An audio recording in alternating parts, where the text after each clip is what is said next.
Matamgi Manipuri Wari channel asibu tabiriba khwai pumnamakpu taramna okchari ngasi amuk laubirasi Eigi Thamoigi Ningaichaobi 33 suba tangka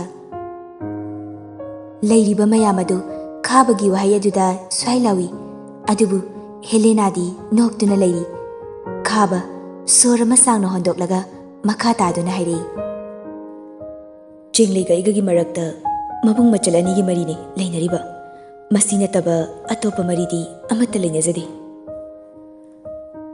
wahai adu tabada mayamsu sor hondoknei adubu Helena di noklamba adu chapleptuna ngakna khabada yengli adudagi sauna hairi oh aina suk thajaba nangmakna so khaba karisu thausadana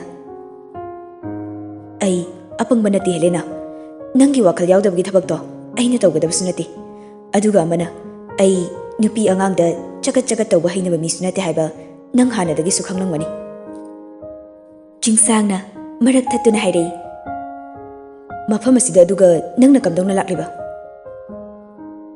hauji aina mafam asida lakliba sisu mana chada donor heijalena pautam lapadagi soina batare khanduna nangonda call tawbani adubu paikhalak mandabaduda ai sa oina hektala abani wahai adu tabada kanan kumarna kari asengba wara ichana haibase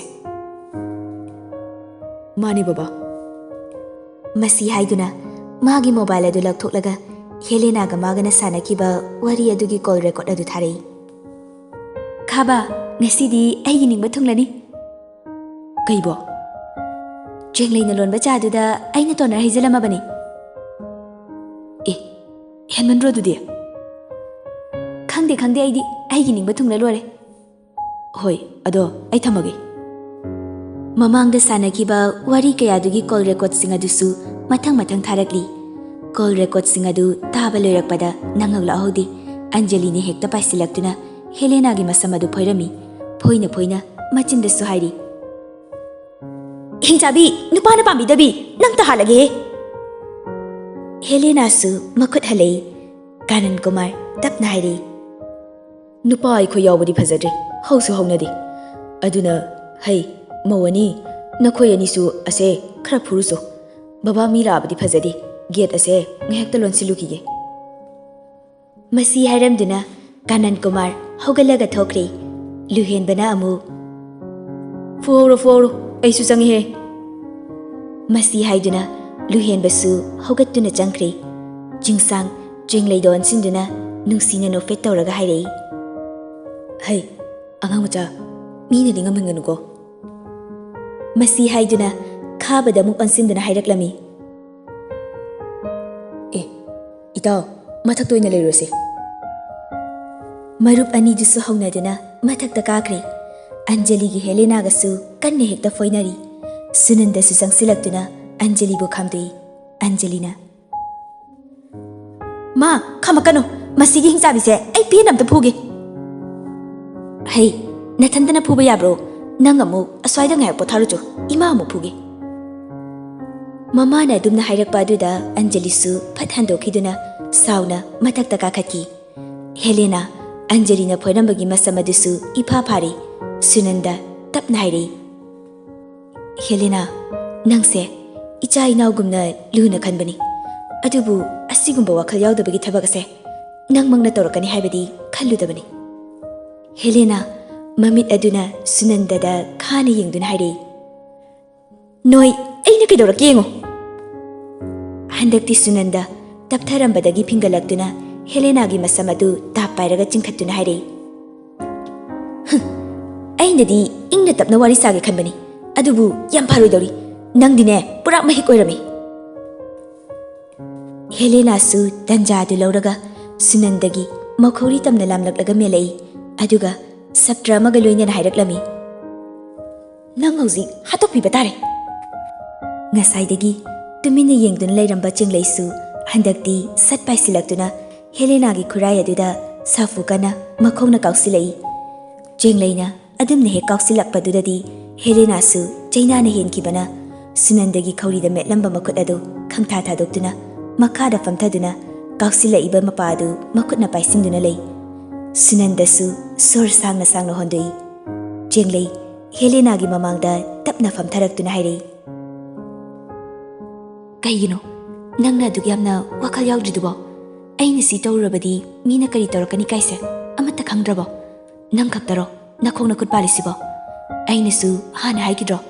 Natik leirabadi kamchaga igagi mari thadatlona. Tanja aduda matakta kakhatkiba Anjalido kari karino mayum khara puthoraktuna Helena gi mamangda langsinduna hairei. Napochi puragane chatkro chalo nasaktu yengde. Jenglei sorama sangna hondoklaba matungda tapna Helena da minungsi amaga loinana hairei. Nene ꯑꯩꯈꯣꯏꯅ ꯈꯨꯠ ꯊꯥꯈꯤꯕꯒꯤꯗꯃꯛꯇꯗꯤ ꯋꯥꯔꯧꯒꯅꯨ. ꯑꯁꯥꯎꯕꯅ ꯐꯥꯊꯕ ꯉꯝꯗꯕꯗꯒꯤ ꯊꯣꯛꯈꯤꯕ ꯉꯥꯛꯇꯅꯤ. ꯍꯣꯏ, ꯅꯦꯅꯦꯅꯁꯨ ꯈꯨꯠ ꯍꯜꯂꯦ. ꯑꯗꯨꯁꯨ ꯆꯞ ꯃꯥꯟꯅꯩ. ꯁꯥꯎꯕꯗꯒꯤ ꯉꯥꯛꯇꯅꯤ. ꯑꯗꯨꯕꯨ ꯃꯁꯤ ꯀꯥꯟꯅꯗꯕꯅꯤ.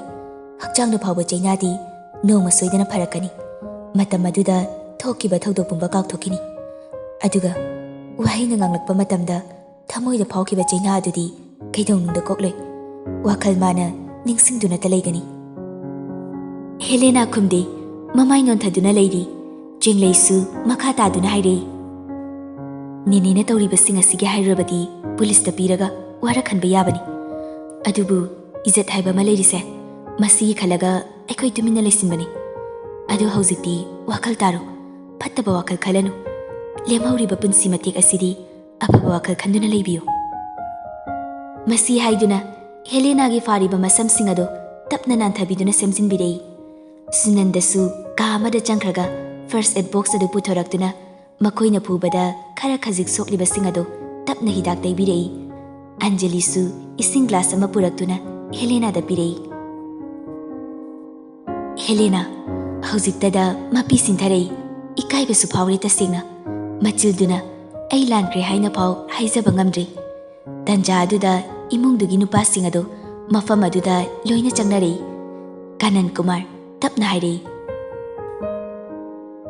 Bima, Helena, nang wakal taro. Kaisu leitaba maram amadagi imung anigi mari tatnabasu pamde. Aduna ngasi thokliba thawdok ase nangi baba hoidasu tamthokkanu. Ainasu tamlaroi. Helena, mapi tana tapna hairei.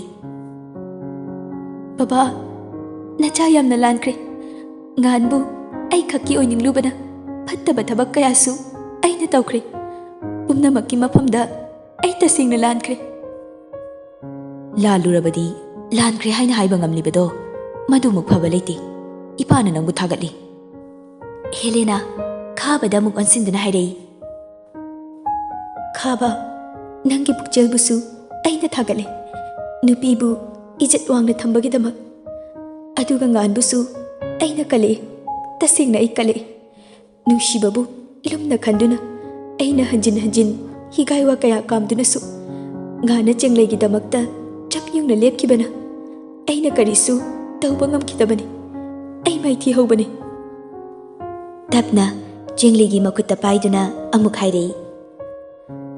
Chenglei nangdi laibak phabini nganbu nangi napuroina phangjabagi aduga ngansu maraibak yamna phai.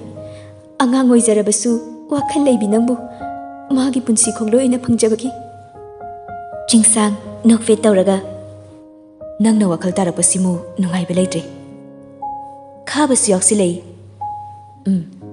Aduni. Helena na amu mayamgi mafamda ai yamna lankre. Handakti Anjalina. Taningde lankre na adi saru mayam punamta nokse. Mayam adu Anjali gi mataw aduda pulap wawanoi. Masini punsi haibadu masana lali haina changjaraklaba mi amabu karamna inthokani harau harauna ngakpiba tabani. Madi aranba thabak tawi madi phatte haibagi mahut wakal tahanbiduna afaba lambida purakadabani. Ngakpi haiba thaujal haiba masidagi henba gun leiti hainaribani. Numitugi numidang Chingsang phamungda phamduna jenglei jinglakpa ngairi. Ngaihaki matungda jenglei su changlei. Madu ubada nanghauraroi matagumna phat hairei. Yaina pire habdo kainu yengase. As kamcha tapna hairasu yabaduda.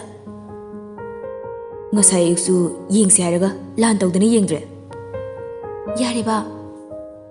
Masi haiduna upu hangdoklaga yaijitna piramba pot adu puduna masu phamungda kakhalei. Jingsangsu pot adu phatlaklaga khawda yauriba pot adu puthorei. Jenglei sugatuna. Yam chope kaino yengdo leraba pochida. Jingsangdi jenglei na hariduga tabiba nate magi thokpa ma haire. Ish kai boidigaba pekase yamnana tawi. Jenglei na amu jingsangi makutagi tapmunduna cherang adu segai bahore. Jingsangsu suglapna haire. Yengdo leraba pochida chop. Wa adu loiba nangdri. Yauramliba pot adu ubada maya kaduna leikre. Madanati jenglei sungakna yauramliba pot adu da yengli. Yauramliba pot adu atai karisunati. Nahanwai jingsangi mamagi usopta yaijitna lona kapkiba jingsang amadi jenglei gi photo aduni fazana frame chanduna pirakpani. Jenglei ingakngakna. Sidi kamaina? Khangdi yaisu. Ayyaida call toge. Masi haiduna magi mobile adu lamduna yaijita call tori. Yaijitsu call adu hek paikhatpaga khanglau laure. Surprise! Jingsang loudspeaker thadoklaga nokmi na hairaklami. Kamai torino sibo? Nahanmu imagi usopta nakhoi ani kumthaminarapado aduda aina lona kaphoba. Oh, aduga ingonda haidaba. Nangonda hairamabadi surprise piba yakidro. Jengleina phat khumlei. Dayai yam nungsiye. Nungsirakini yamna. Jingsang na amu nangi surprise e thamoina pamjari. Sigumba photo ama nangna kapirambase tasingna yamna harawi. Harauni. Dayai, thank you. Yaijit makholgadu nupi dawna semlaga hairei. Thengbirakanu. Yaijit ki mataw aduda matai manaw ani jusunoi. Yaijit sunoi. Asumna sum haukibana matam khara haujinkre. Jenglei hoisu college kaba haure. Mau amani haiduna awaba thabak tahonde. Imungi kupno mayamba sunandana tawrami. Jenglei ni yaugi tawrabasu hekte yade. Tasengna jenglei bu yum aduda leiriba mipum khudingna machada machagum manauda manaugumna nungsina loina birami. Mayam asina nakalamada thamkraga jingsangna jenglei bu luna tawbasu mapa nairamdi. Tumba chabadagi hauraga matam chana mana yengsinduna senei. Matang matam chana koiba pubigani lairik paba sangbigani phizu phizamba phawba jingsangna toina tawrabani. Numidang adu jenglei ningai tawri jingsangna themba laknari. Jenglei kesinaduna. Kamcha lairik paaroi ngasidi aigi mobile do piro. Ngahak dorsu pawba. Hayengdi Sunday nina ngasi drama yengjage haibani. Ningai do amuk hauraba. Jenglei machinga do pamthoktuna haire. Ningai nate kaisu mi college su karabase nungtigi lairik sum pahaline. Lairik ti tamli khai loi banai dabani khangjili kai kanabani. Aduga aikhoi gi khunai asida class yamaga laithokpi gi chanabise aikhoi di yagumsi. Class 12 faudi lairik kana paramgani. Ahing nungthil khaktana coaching bu chatbani amabu tawbani. Aduga college se kakibdaidi kadai da chakramno khangde tawrisi. Tasingbadi class yamaga lusilakpa helibani. Mahiroi singna hena pukning changpham thokpani. Adubu aikhoi gi Manipur sidadi ona tainabani tawrisi. College khara khaktani satra satri sing changnaina karibasi. Ataidi amatta yadre. Natragana loina khang hairaba ngakta ngairaba jala. Hoi, kamchana haise yam chumeba. Ado ai si drama yam yengningi haiba. Jingsang handakti nokmi tawraga. Hoi ngayak yengu thengnadi tumba phateko. Jenglei harauna hoi haibagumna mangak adu nomai. Jingsang mana paisiliba jenglei gi mobile adu tapna piraktuna hairei. Ado kai chaninge chaksu fazana jadi kainomdi chasinaga tawse. Jenglei ngahak khalaga hairei. Sangom khe chaninge. Adudi kamai tawdiba. Kamchana horo Wahai adu tabada Chingsang wall clock aduda yengi. Numidangi pung mapan khara helamle. Jenglei amukasu hanjin haire. Hangkai hanglaga pizadabadi yaroi ko. Chingsang nokfet tawraga. Karambanu janingibo? Chahau kher. Chingsang phamlambadagi tapna hogalaga nungsina haire. Hoi nang drama yengamo. Kamcha khir haroke. Jenglei nui Chingsang sunok laga thoki. Jenglei su phamung aduda nungaina drama yenghauri. Chingsang chakhum da changlaktuna khir hobada changba machak makhai du puthoktuna hana fazana thamlaba matung khir da horami. Nupa oizarabasu Chingsang thong bathakpada nupi amada gitadana thoidok hendok na hai. Ngaihaki matung khir da hobaloraga fazana bawl amada haplami. Aduga spoon amamuk lawduna hapchilaba matungda makhoi ka tamna muglai. Pungsu thengzilakpaga imungi mi makhaidi masa masagi kada laikibana Chingsang na tawribasi kanasu khanglamdi. Chingsang kada changlei. Jenglei di mapi taba makai drama yenglami. Madu bada Chingsang na hairaklami. Angang macha adumai tawdoiradi drama gamte yengbiranu. Jenglei phone dagi mamai di leithorakti. Adubu kapna khumlei. Kamchana kai khange. Chingsang changsilaklaga phamung machi aduda famthaduna hairi. Se angang thengi khara yengari yare. Jenglei khumlakte. Se sangom kher sisaro. Jenglei handaksu khumlakte drama yengfam thokpa susut tawduna yengli. Chingsang su oiraroi khangladuna mana oina spoon na kotuna khiradu ilai.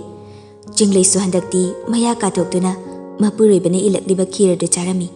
Adubu mamaidi khajikta phawba leithorakti. Jengleigi adugumba mawongduni Chingsang na yamna pamjaba. Angang machana ningai tawgum tawriba dudani mana nungaijariba. Tasengna tawriba mataw adu mapa machabu male. Macha ningai chawbi ama mapa na chapot pijabaga chap mane karisu khetnadi. Nongmagi numit amani Chingsang thabak halaklaga Jengleida kaya onsinde magi leifam thokba leiri. Jengleina kau ngangbasu khumningdaboi tawi. Mapuroibagi nahan kaiga manadaba mawong aduda Jenglei nungaijade. Madu pumnamak Chingsang su khangi. Adubu ma khangsinadi. Chingsang sum hiplambadagi phuk haugalei. Mataw aduda Jenglei su ipa pakana hanglei. Kamcha kaidorage? Kaistaude. Masi haiduna phamungdagi kumthaki. Kaidano Kamcha? Chingsang saurangnana. As jaga dem hangakano taningde. Wahai sikha khairamduna nakanda lairiba magi mobile ado tap lauduna thoki. Jenglei su mathwai nungaitana mapuroibana chatkriba maikaidubu yenghauri.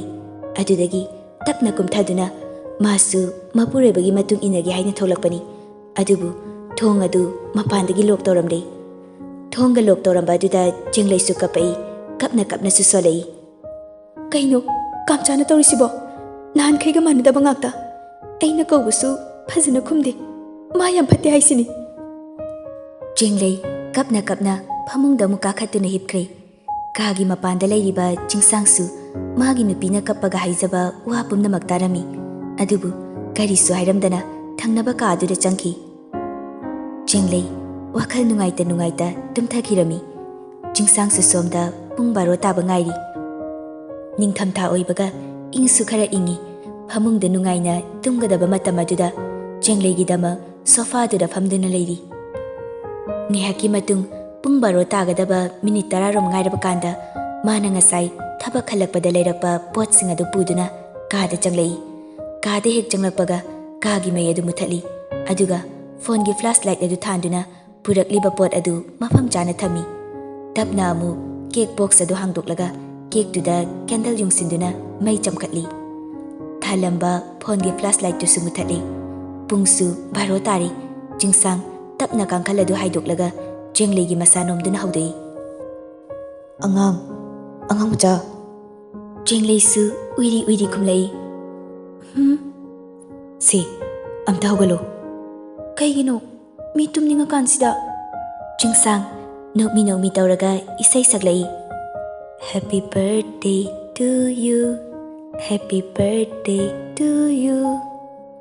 Handakti Jenglei ꯐꯨꯛ ꯂꯥꯎꯅ ꯍꯧꯒꯠꯂꯛꯏ ꯑꯗꯨꯕꯨ ꯇꯧꯔꯝꯂꯤꯕꯗꯨ ꯎꯕꯗ ꯄꯨꯡꯉꯛ ꯉꯛꯈ꯭ꯔꯤ ꯃꯃꯤꯠꯇꯒꯤ ꯃꯄꯤꯁꯨ ꯇꯞꯅ ꯁꯤꯟꯊꯔꯛꯏ ꯁꯤꯟꯊꯔꯛꯂꯤꯕ ꯄꯤ ꯑꯗꯨ ꯑꯋꯥꯕꯒꯤ ꯄꯤ ꯅꯠꯇꯦ ꯅꯨꯡꯉꯥꯏꯕꯒꯤ ꯍꯔꯥꯎꯕꯒꯤ ꯄꯤꯅꯤ ꯆꯤꯡꯁꯥꯡ ꯅꯣꯛꯃꯤ ꯅꯣꯛꯃꯤ ꯇꯧꯔꯒ ꯉꯁꯤꯁꯦ ꯀꯩ ꯅꯨꯃꯤꯠꯅꯣ 14 ꯗꯤꯁꯦꯝꯕꯔ ꯑꯩꯒꯤ ꯄꯣꯛ ꯅꯨꯃꯤꯠꯅꯤ ꯍꯦꯄꯤ ꯕꯔꯊꯗꯦ ꯑꯉꯥꯡ ꯃꯆꯥ ꯊꯦꯡꯛ ꯌꯨ ꯀꯝꯆꯥ ꯂꯥꯛꯑꯣ ꯀꯦꯛ ꯀꯛꯁꯤ ꯆꯦꯡꯂꯩꯁꯨ ꯍꯔꯥꯎꯅ ꯐꯃꯨꯡꯗꯒꯤ ꯐꯠ ꯀꯨꯝꯊꯔꯛꯏ ꯆꯤꯡꯁꯥꯡ ꯀꯥꯒꯤ ꯃꯩ ꯑꯗꯨ ꯑꯃꯨꯛ ꯊꯥꯟꯒꯠꯂꯒ ꯁꯣꯐꯥꯗꯨꯗ ꯇꯞꯅ ꯐꯝꯊꯩ ꯆꯦꯡꯂꯩꯁꯨ ꯆꯪꯁꯤꯜꯂꯛꯇꯨꯅ ꯐꯝꯃꯤ ꯀꯦꯛꯇꯨꯅ ꯇꯦꯕꯜ ꯑꯗꯨꯗ ꯊꯝꯃꯤ ꯊꯥꯜꯂꯤꯕ ꯀꯦꯟꯗꯜ ꯑꯗꯨꯁꯨ ꯃꯨꯠꯊꯠꯇ꯭ꯔꯤ ꯆꯤꯡꯁꯥꯡ ꯇꯞꯅ ꯅꯨꯡꯁꯤꯅ ꯍꯥꯏꯔꯛꯏ ꯅꯃꯤꯠ ꯎꯏꯁꯤꯜꯂꯣ ꯑꯉꯥꯡ ꯃꯆꯥ ꯀꯝꯆꯥ ꯀꯩꯒꯤꯅꯣ ꯎꯏꯗ ꯎꯏꯁꯤꯜꯂꯣ ꯆꯦꯡꯂꯩ ꯃꯃꯤꯠ ꯑꯗꯨ ꯇꯞꯅ ꯎꯏꯁꯤꯜꯂꯤ ꯆꯤꯡꯁꯥꯡꯁꯨ ꯃꯥꯅ ꯉꯁꯥꯏ ꯄꯨꯔꯛꯈꯤꯕ ꯄꯣꯠ ꯑꯗꯨ ꯆꯦꯡꯂꯩꯒꯤ ꯃꯈꯨꯠꯇ ꯄꯤꯔꯛꯇꯨꯅ ꯇꯞꯅ ꯍꯥꯏꯔꯛꯏ ꯁꯤ ꯕꯔꯊꯗꯦꯒꯤ ꯈꯨꯗꯣꯜꯅꯤ ꯆꯦꯡꯂꯩ ꯃꯃꯤꯠ ꯑꯗꯨ ꯈꯪꯄꯥꯡ ꯄꯥꯡꯊꯣꯔꯛꯇꯨꯅ ꯃꯄꯨꯔꯣꯏꯕꯅ ꯄꯤꯔꯛꯏꯕ ꯈꯨꯗꯣꯜ ꯑꯗꯨ ꯌꯦꯡꯂꯝꯃꯤ ꯈꯨꯗꯣꯜ ꯑꯗꯨ ꯑꯇꯩ ꯀꯔꯤꯁꯨ ꯅꯠꯇꯦ ꯃꯥꯅ ꯊꯋꯥꯏ ꯇꯥꯡꯅ ꯂꯦꯡꯖꯈꯤꯕ ꯃꯈꯣꯏ ꯑꯅꯤꯕꯨ ꯑꯃꯠꯇ ꯑꯣꯏꯅ ꯄꯨꯟꯁꯤꯜꯂꯤꯕ ꯃꯥꯡꯐꯗ꯭ꯔꯕ ꯀꯨꯟꯗꯣ ꯄꯔꯦꯡ ꯑꯅꯤꯗꯨꯅꯤ ꯑꯗꯨꯕꯨ ꯈꯦꯠꯅꯔꯤꯕ ꯍꯥꯏꯕꯕꯨ ꯐꯖꯅ ꯑꯊꯥꯕ ꯂꯤꯛꯂꯤꯅ ꯊꯃꯣꯏ ꯃꯑꯣꯡꯗ ꯁꯦꯝꯗꯨꯅ ꯃꯅꯨꯡꯗ ꯂꯩ ꯄꯔꯦꯡ ꯑꯅꯤꯗꯨꯅ ꯂꯩꯇꯦꯡ ꯑꯣꯏꯕ ꯑꯗꯨꯈꯛꯅꯤ ꯆꯦꯡꯂꯩ ꯃꯄꯤ ꯇꯥꯗꯨꯅ ꯈꯨꯗꯣꯜ ꯑꯗꯨꯕꯨ ꯃꯊꯥꯗ ꯆꯦꯠꯅ ꯀꯣꯟꯁꯤꯜꯂꯝꯃꯤ ꯅꯪꯕꯨ ꯄꯥꯝꯖꯔꯕꯣ ꯆꯦꯡꯂꯩ ꯄꯥꯝꯃꯦ ꯍꯥꯏꯕꯒꯨꯝ ꯃꯉꯛ ꯑꯗꯨ ꯅꯣꯝꯃꯛꯏ ꯆꯤꯡꯁꯥꯡꯁꯨ ꯃꯈꯥ ꯇꯥꯗꯨꯅ ꯍꯥꯏꯔꯛꯏ ꯐꯖꯅ ꯆꯦꯛꯁꯤꯟꯅ ꯃꯑꯣꯡ ꯇꯥꯅ ꯊꯝꯅꯤꯡꯉꯤ ꯂꯩ ꯄꯔꯦꯡ ꯑꯅꯤꯗꯨꯕꯨ ꯑꯗꯨꯅ ꯑꯩꯅ ꯑꯩꯒꯤ ꯑꯉꯥꯡ ꯃꯆꯥꯒꯤ ꯃꯄꯣꯛ ꯅꯨꯃꯤꯠꯅ ꯂꯥꯛꯄꯗ ꯈꯨꯗꯣꯜ ꯑꯣꯏꯅ ꯄꯤꯒꯦ ꯈꯟꯗꯨꯅ ꯉꯥꯏꯔꯛꯄꯅꯤ ꯑꯗꯣ ꯀꯨꯟꯗꯣ ꯄꯔꯦꯡ ꯑꯅꯤꯁꯦ ꯀꯔꯝ ꯀꯥꯟꯗ ꯂꯧꯊꯣꯛꯏꯅꯣ ꯅꯍꯥꯟ ꯅꯣꯡꯃ ꯑꯃ ꯑꯩꯅ ꯂꯧꯊꯣꯛꯄꯅꯤ ꯀꯝꯆꯥ ꯑꯩ ꯌꯥꯝꯅ ꯍꯔꯥꯎꯏ ꯃꯁꯤ ꯍꯥꯏꯗꯨꯅ ꯆꯤꯡꯁꯥꯡꯗ ꯀꯣꯟꯁꯤꯜꯂꯛꯏ ꯆꯤꯡꯁꯥꯡꯁꯨ ꯇꯞꯅ ꯆꯦꯡꯂꯩꯕꯨ ꯀꯣꯟꯁꯤꯟꯕꯤꯗꯨꯅ ꯅꯨꯡꯁꯤꯅ ꯍꯥꯏꯔꯛꯏ ꯅꯪꯒꯤ ꯃꯤꯅꯣꯛ ꯄꯨꯝꯕ ꯏꯐꯝꯗꯒꯤ ꯄꯤꯒꯅꯤ ꯅꯪꯒꯤ ꯅꯤꯡꯉꯥꯏ ꯇꯧꯐꯝꯁꯨ ꯑꯩꯉꯣꯟꯗꯅꯤ ꯅꯪꯕꯨ ꯑꯋꯥꯕ ꯅꯨꯡꯉꯥꯏꯇꯕ ꯋꯥꯈꯜ ꯈꯜꯍꯟꯗꯕꯁꯤꯅ ꯑꯩꯒꯤ ꯏꯊꯧꯅꯤ ꯀꯝꯆꯥ ꯑꯩꯃꯨꯛ ꯂꯥꯏꯕꯛ ꯐꯕꯤꯁꯦ ꯂꯩꯔꯝꯒꯅꯤ ꯊꯥꯖꯗꯦ ꯅꯪ ꯀꯝꯆꯥꯗ ꯍꯥꯟꯅꯗꯧꯅ ꯅꯤꯡꯉꯥꯏ ꯇꯧ ꯑꯉꯥꯡ ꯃꯆꯥ ꯑꯗꯨꯒ ꯑꯩꯅ ꯑꯩꯒꯤ ꯅꯤꯡꯉꯥꯏ ꯆꯥꯎꯕꯤꯕꯨ ꯊꯦꯝꯖꯒꯦ ꯃꯇꯝ ꯑꯗꯨꯗꯅ ꯍꯦꯟꯅ ꯃꯌꯦꯛ ꯁꯦꯡꯂꯛꯀꯅꯤ ꯅꯪꯁꯦ ꯂꯥꯏꯕꯛ ꯐꯕꯤꯅꯤ ꯍꯥꯏꯕꯗꯣ ꯆꯦꯡꯂꯩ ꯇꯞꯅ ꯈꯨꯝꯂꯛꯏ ꯑꯩꯒꯤ ꯊꯃꯣꯏꯒꯤ ꯅꯤꯡꯉꯥꯏ ꯃꯌꯥꯝꯗꯨꯕꯨ ꯀꯝꯆꯥꯅ ꯊꯦꯝꯕꯤꯈꯤꯕ ꯉꯥꯛꯇꯅꯤ ꯃꯇꯝ ꯑꯗꯨꯗꯒꯤ ꯍꯧꯅ ꯑꯩꯁꯦ ꯂꯥꯏꯕꯛ ꯐꯕꯤꯅꯤ ꯍꯥꯏꯕ ꯈꯪꯈꯤꯌꯦ ꯑꯗꯣ ꯀꯦꯟꯗꯜꯁꯤ ꯇꯨꯝꯈꯤꯗꯧꯔꯦ ꯃꯨꯠꯊꯠꯂꯣ